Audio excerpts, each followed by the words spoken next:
my name's John Wadsworth, I'm an astrologer, and this is my video blog for Tuesday the 7th of December 2010. We're just under 2 weeks away from a very significant astrological event. On the 21st of December, on the winter solstice, with the sun at the centre of the galaxy, we have a lunar eclipse.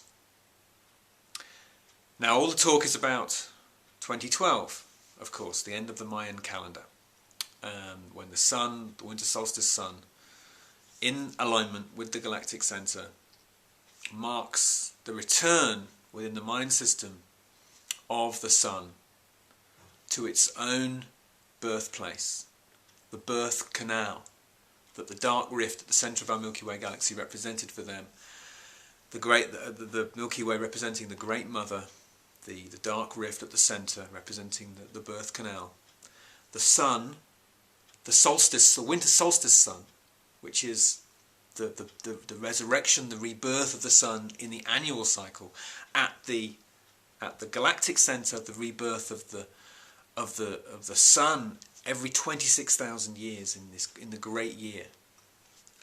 All this comes together. It comes together over a period of time due to the precession of the equinoxes, the wobble of the Earth on its axis, moving a degree through the ecliptic every 72 years.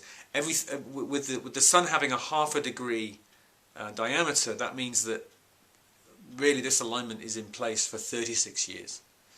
And that's been identified as being between 1980 and 2016. During that period, the Mayans identified the key moment in 2012. But during that 36-year period, there's only 1 year when we have a lunar eclipse on that day, on that morning of the sunrise. And it happens just before sunrise, with the moon in perfect alignment with the Earth, the sun, the galactic centre, all four in alignment. And you'll be able to see the lunar eclipse, which is a very beautiful event, as the moon turns blood red just before dawn on the 21st. What a lunar eclipse represents is, well, it brings up our shadow material. It brings up that which we don't normally like to look at, that which we don't normally like to deal with, that stuff which is red raw, like the red moon, the blood red moon. That stuff which is bone deep in us, which we don't articulate easily, which we don't accept easily as belonging to us. The stuff which we're afraid of, the stuff that we feel intense anger about, the stuff that we want to make other people responsible for. We want to make the world responsible for it. We want to make governments responsible for it. And on a lunar eclipse, we are challenged to claim that back and recognise it as a part of our own shadow, and a part of our own collective shadow that we are a part of, being that we're all interconnected, being that we're all part of one interconnected web. And these 2 years coming up to 2012, I believe we're going to see the greatest acceleration of change, of darkness, of power being used against us. But at the same time, to meet it, a rising of the light, a rising of consciousness, a raising of consciousness, a raising of awareness, an opening of the potential, the possibility of who we are as human beings, our connection to the Earth, our connection to the cosmos. I think we're going to be experiencing exponentially an increase in people waking up spiritually, realizing that they've been living in a dream, an illusion of materiality, of this material illusion that is now breaking down all around us. We can see it in the breakdown of our economic systems, our social systems. Everything is at breaking point, it's on the brink. And this year of 2010 that we've been through, astrologically the most significant year for many decades. I've talked about this in previous video blogs, as have many other astrologers, of course. And I think this is the gateway, the portal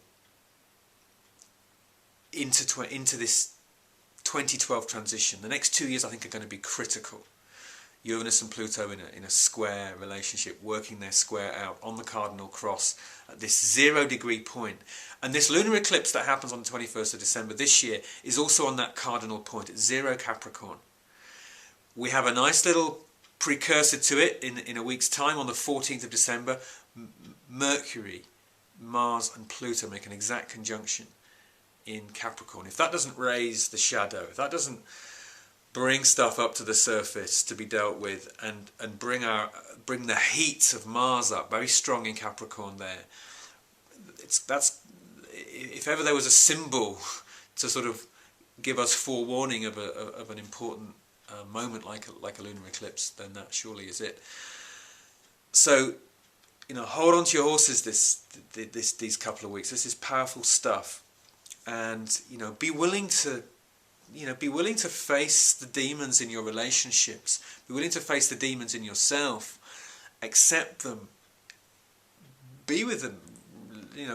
We've got to learn to live with them. This is the time that not just the Mayans, but many civilizations around the world have identified as the critical transition point, the end of an age. This is surely the most obvious place where we might identify the end of the Pisces age and the entry into Aquarius. It's this time. Many cultures see, the Mayan shamans would have recognized in their journeys to the galactic center, which seems that they would have journeyed there in their otherworld journeys to recover the knowledge of this. That this is no coincidence that they've chosen this time. The sun's rebirth, cosmic rebirth. It's the most exciting time to be alive. It's surely the most exciting time in history. I'm incredibly grateful to be here to witness it. But I also know that there's much work for me to do in my own life, as there is in all of our lives. So this is another millennial moment, as I like to call it, a millennial moment in time, that this lunar eclipse. So let's get out there, let's celebrate it. Let's honour it, let's recognise it, and let's integrate it into our lives. You can find out more details about my work at www.kairosastrology.co.uk. I'm seeing clients one-to-one, both face-to-face and by telephone. I'm also running a 12-month intensive astrology course, specifically really to be able to help us to navigate these years. It's starting in March 2011, and we also have the ongoing alchemical journey working with the zodiac here in Glastonbury to help us align to the zodiac, and the zodiac I think is a key to help us transition through this time and to really journey deeply into the mysteries of each zodiac sign and realize how the zodiac can help us in our orientation, be our faithful map to take us into this new cycle, into this new age. You can find out details about the alchemical journey at thealchemicaljourney.co.uk.